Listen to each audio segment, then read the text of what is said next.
Now let's talk facts. Now this is a part 2 to my last video. So the point I'm making is at some point you gotta grow up.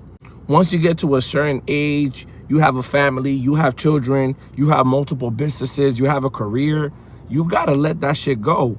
Cause it's like, bro, you're willing to risk your life on raising a child for a fight you had when you was 15, 16, 17, maybe even 19 years old, and you're 30 plus years old.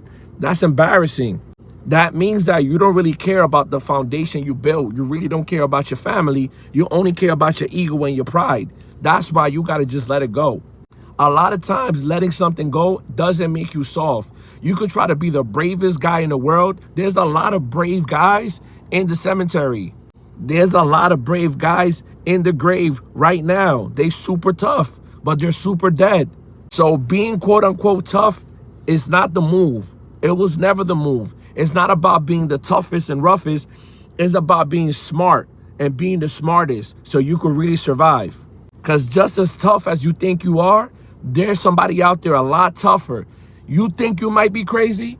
There's somebody out there a lot crazier than you that really has nothing to lose. A lot of times, a lot of you guys out here and females act like you got nothing to lose. When you have something to lose, when there's people out there that really got nothing to lose, who have no children, who have no job, who have no income, who literally have nothing. Even if you're unemployed and you have children, at least you have children.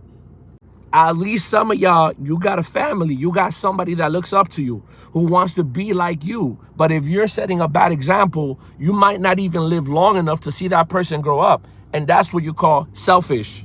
You gotta lead by example. If you would crash out at an older age, once your kids get older, what do you think they're gonna be? A crash out just like you.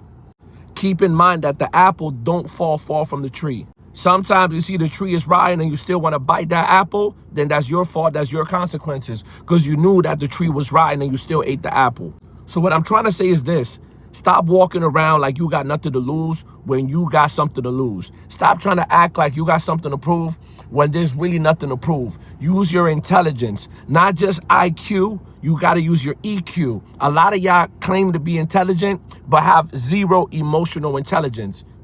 Emotional intelligence is just as important as your IQ and your intellect. You know why? Because if you don't control your emotions at the wrong time, the wrong day, your lights can be cut off short and it's a wrap for you. Ain't no coming back. As always, showing love is free. Like, share, subscribe, and drop your comments. Peace and love. 1.